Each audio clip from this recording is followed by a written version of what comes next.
If being in the non-physical is as fabulous as I've always thought it should be, why again do we leave it? Well, you never leave it, but sometimes you take that non-physical energy and focus it into a physical environment. In other words, you're not dead or alive, physical or non-physical. You're always non-physical and sometimes focused here. And the non-physical aspect of you is having a rip-roaring good time, whether you are or not. So it's not like, heaven's boring, I mean, it's sort of the impression I've been getting. Well, that which is heaven is this utterly expansive place, and that which you are referring to as heaven includes everything that you as a physical human are experiencing here. In other words, this source energy is pouring through you. And so when you feel alert, that's your inner being. When you feel excited, that's your inner being.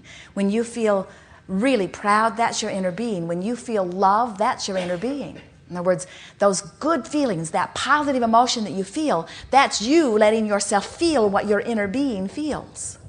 You know that feeling that you'd like to turn cartwheels, or that feeling that you're listening to that music and you're just turning inside out, or that feeling when you're looking at your grandbaby or you're looking at your mate that you're just turning inside out with appreciation? That's your inner being. That's what inner being feels like. And so we promise you, your inner being focusing energy through you is no sacrifice whatsoever to your inner being. And you have intended to feel that way too. It's only that you get so responsible here in your physical body that you disallow that. It's like picking up a little sediment everywhere you go. It's like just picking up a little here and there until you can't see very clearly anymore, when all you have to do is polish yourself off a little here and there. Okay. When I make my transition, I decide to be purely non-physical. Is there an awareness of the I of me that I have now, or is all this ego crap completely gone? Well, we wouldn't call it crap at all, because your perspective is everything. Let us start at the beginning place, because we so much want you to hear this. This personality that is you, that is very egotistical, in other words, it is a perspective that really, really matters, has constant preferences that are born, and those decisions or desires that are born out of your perceiving life around you. That's the summoning of the source energy. In other words, the leading edge that exists is because of your very individual, very personalized, very egotistical stance on things. In other words, the reason that thought keeps going beyond that, which it has been before, is because consciousness is focused through those like you. And you knew that prior to coming forth, and you wanted so much to be out here on this leading edge of thought. It's always more exhilarating on the leading edge of thought, because that's where the rush is. In other words, the new ideas are always the most exciting, and allowing the new idea always feels like the most life flowing through you. So your inner being wisely said, let's pick this time-space reality where contrast is extreme, where a lot of new ideas will be born. And you said, and I've got this guidance within me so that I can always stay up to speed with every desire that is born within me. Every human would love life beyond description if they could just understand how to release resistance and allow who they really are to flow. No one would ever want to kill anyone. No one would ever need circumstances to change. Everyone would begin to embrace the well-stocked kitchen. In other words, you don't have to put that stuff in your pie if you don't want it, but you don't need to get it out of the kitchen either. It's all right for it to exist, you see. And there's so much freedom. It can be so exhilarating when you start relaxing at what's out there while you just participate in that which you choose. You don't need to condemn it. People condemn it because they think if they don't condemn it, it will jump in their experience, because they believe in assertion, which is non-existent, you see. But when you really get it, that it's all about attraction, and then you take care of your own vibration, then you are able to allow all others to do whatever they choose while you live your preference. And that's why we say that ego is not crap. It's powerful, planned, leading edge concept. So when you make your transition back into non-physical, you will always have keen awareness of this personality that is you. The only difference is this. in this now personality, sometimes you worry. When you are pure inner being, you won't remember that part of you. In this now personality, sometimes you blame, sometimes you feel guilt, sometimes you're fearful or angry. And when you reemerge, you will not have vibrational access to those memories. So there's a whole lot of you that won't remember much about yourselves. And there are a lot of you who are more and more coming to recognize who you really are. And when you make your transition, it won't be like missing a beat. In other words, when you make your transition, you'll have full awareness of who you are. As Esther is allowing Abraham to pour through her, Esther has not gone away to some faraway place. Esther is embellished by Abraham. Esther is more than Esther usually is as she allows this broader energy to flow through. So when Esther makes her transition, Esther will feel like Abraham. And we promise you, Esther will not miss Esther. Because Esther is within that which she is calling Abraham. In other words, it's like saying, I have all of these beautiful things, and now I have one more thing, and now I miss all my other things. And you don't miss your other things. It's just one more thing to enjoy and appreciate, you see. Yes?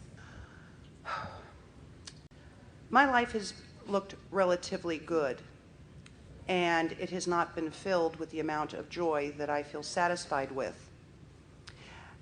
And the idea of what some people called reincarnation, I found very unpalatable.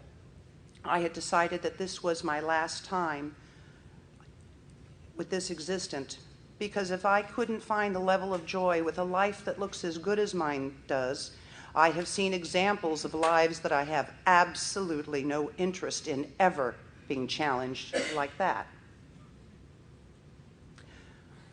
Which leads me to ask, what is the universal pleasure in allowing us to be here, not remembering? I know as children we do. I don't understand why we would be allowed to forget something so incredibly joyous and go through what appears to be the struggle to remember. Well, while we've heard that from many, we've never heard it better stated.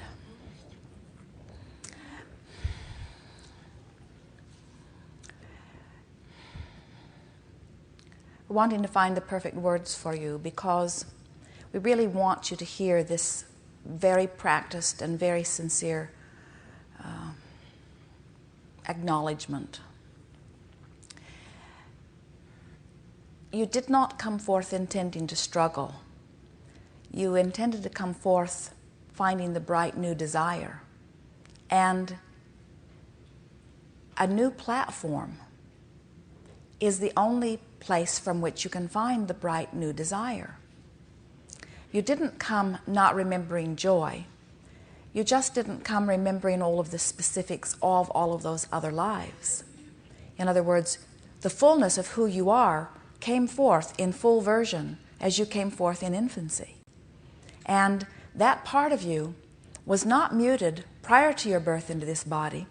It began to become muted afterward by other physical humans who had lost their sense of self.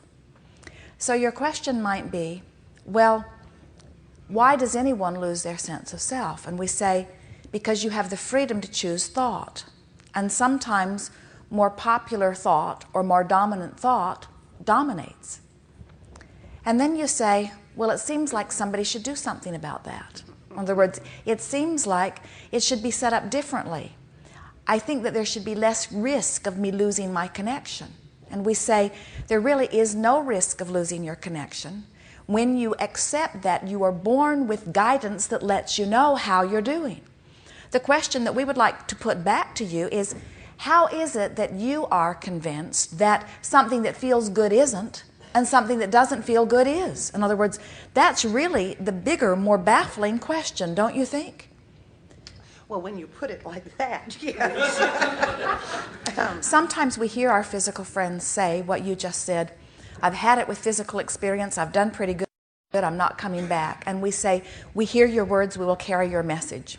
But fortunately, you don't make those decisions from this vantage point. You always make those decisions from your broader non-physical vantage point where you see nothing but powerful, positive reasons about coming forth into the experience. It is so wonderful to be non-physical energy expressing through a physical body. And it is so wonderful for that physical body when you have discovered the art of allowing. You are all born knowing it fully. You forget it as you go along. Some of you reclaim it again. None of you need to forget it. In other words, there are those who come forth who are joyful when they get here and remain joyful. But none of you felt like it was a risk. In other words, none of you it would be like sort of like walking into the darkness and not being fearful of the darkness because you know you can walk back out into the light. It would be like walking into a movie that may not particularly be your taste or particularly please you, knowing that in a little while the movie will be over and you can walk right back out of it, you see. Your sense of freedom was so full, and your knowledge of your ability to choose was so in place, and your understanding of your own guidance system was so well understood that you never saw this physical experience as anything other than a wonderful adventure.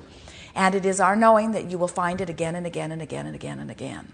And sometimes those like you who really resent in powerful fashion being disconnected from it shoot off stronger rockets of desire than ever before, and you write books about how to find it, or you find ways to guide others to it. In other words, you leave breadcrumbs along your trail, so to speak. It is not uncommon at all for you to return in another physical experience only to find one of the books that you've written earlier that leads you back to it. You get a sense of what we are talking about? The thing that we so much want to impart to you, let us start in another place. Every now and again, we can feel within Esther a little glimmer of that because she loves her life experience and she loves knowing what she knows. And every now and again, she will see a world event or something will happen in her own life and she will feel so satisfied that the pain is so brief because she knows so clearly how to bring herself back into alignment. And then a little flutter of fear will come forth of not ever wanting to go back to that place of not knowing. And the thing that we want you to hear is your perspective is constantly changing. And as your standards for connection become more and more intense, your ability to disconnect becomes less and less possible. In other words, it's like, here's the easiest way to hear this. It's like if you were to go visit what in your terms you might call an underdeveloped country. And you know of all your fantastic inventions. You know of electricity, and you know of indoor plumbing, and you know of the variety of the supermarkets. You know how really comfortable life can be. You know about air conditioning. You know about computers. You know about all of these conveniences that sometimes make your life better, sometimes make your life confused. But all in all, you know about them, and you feel bad for these people that have not yet discovered them. They do not have the ability to feel as bad about their lives as you do because they do not have the comparative ratio. In other words, they are happier in their not having of these things than you would be in your not having of those things because you now know of your ability to have those things. So what we're saying to you is that's the reason that you come back into your new experience without knowledge of the other, because your potential of happiness is always there. In other words, you can go into some of the most underdeveloped villages and find some of the happiest people on the planet. And when you realize that happiness is the goal, not the gathering of contraptions or things, then you understand why you might be willing to come back into your physical experience again and again without all of that knowledge of all that you've lived before, but always with an abiding knowledge of who you really are. You come back confident, every single one of you. You come back obnoxiously confident. Your parents try to beat that out of you as fast as they can. You come back fearless. They try to beat that out as fast as they can. In other words, you come back inner being like. You come back as we are now wanting to coax you back to being, you see. Will there ever be a time when there will not be guarded ones on your planet that will be talking you out of it? We think that there is a time right upon your doorstep when more and more will be allowing. In other words, you vacillate, that pendulum swings, but it is in that swinging pendulum that the contrast stays supreme. And it is out of that contrast that the fantastic new desires are born. And it is in the fantastic new desire that the summoning of life force comes forth. And all of our eternalness is assured because of your willingness to participate in this contrasting environment. The message that we give to you is lighten up, be easier about it, have more fun. We think it is in the struggle or in the belief, the misguided belief, that there is something that you're supposed to do or something that you're supposed to fix. You get overwhelmed in this life experience when you want everybody to live the same.